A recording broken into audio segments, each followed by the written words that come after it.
যেভাবে নির্মমভাবে বর্বরতার সহকারে কিভাবে একটা মানুষকে পাথর মেরে হত্যা করা হয়েছে। আমি প্রশ্ন করতে চাই, বিএনপির এত শক্তি কিভাবে এবং কোথা থেকে এলো যে তারা এইভাবে জনসম্মুখে মানুষকে পাথর মেরে হত্যা করেছে? তারা কি জবাব দিতে রাখে না? লিটারালি আমরা দেখতে পেলাম যে বিষয়টা জনসম্মুখেও হয়েছে, পিছন থেকেও হয়নি, লুকিয়েও হয়নি, জনসম্মুখে হয়েছে। তার মানে তারা একটা এক্সাম্পল দাঁড় করিয়েছে যে যদি আপনারা চাঁদা না দেন বা কোনো ব্যবসায়ী যদি চাঁদা না দেয় সেক্ষেত্রে তারা কোন পর্যায়ে যেতে পারে। এবং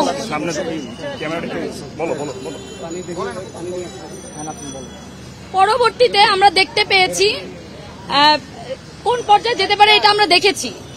এবং আমি এখানে আরেকটা বিষয় বলতে চাই যে মিডিয়া কি করেছে, এই যে এতগুলো মিডিয়া সাংবাদিক 9 জুলাই বর্বরতার মাধ্যমে তাকে কিভাবে হত্যা করা হয়েছে, একটা টিভি মিডিয়াও একটা সাংবাদিক ভাইরাও এটা প্রচারণা করেনি কেন? তারা কি আবারও কোন দলের আনুগত্য প্র্যাকটিস করছে? তারা কি কোন দলের হয়ে কাজ করছে? তারা যদি কোন দলের হয়ে কাজ করে, আমি সুস্পষ্টভাবে বলতে চাই, আপনার জুলাইয়ের পরে আপনাদেরকে ছেড়ে দিয়েছি, কিন্তু এখন আর ছাড় দেয়া হবে না। আমরা জানি আপনাদেরকে কিভাবে ঠিক করতে হবে।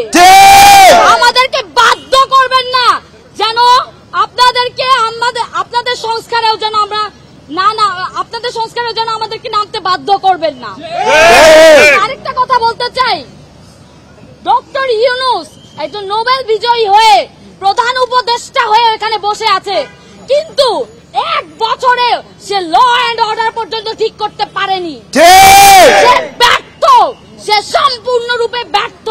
আমি প্রশ্ন রাখতে চাই সে কি করছে, এবং বলতে চাই যদি আপনি এখনো ভাজা সোজা না করে দাঁড়ান এবং যদি কঠোর ব্যবস্থা না নেন এবং দায়িত্ব না নেন, আমরা আপনাদের উদ্দেশ্যে রওনা হব।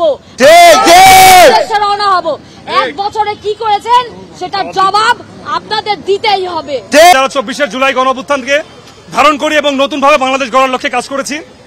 আমরা চেয়েছি বাংলাদেশে কোনো সন্ত্রাসবাদ কিংবা কোনো ধরনের চাঁদাবাজি যাতে না হয়, সেটা যে কোনো দলই হোক, যে কোনো গোষ্ঠী হোক, নির্দিষ্ট কোনো দলের জন্য আমাদের এটি বাধাবন্ধকতা নাই। কিন্তু আমরা দেখেছি গত 9 জুলাই যেভাবে একজনকে আমরা শুনেছি উনিও নাকি একটি নির্দিষ্ট দল করতেন, সে কোনো দল করুক বা কি করুক সেটা আমাদের দেখার বিষয় না।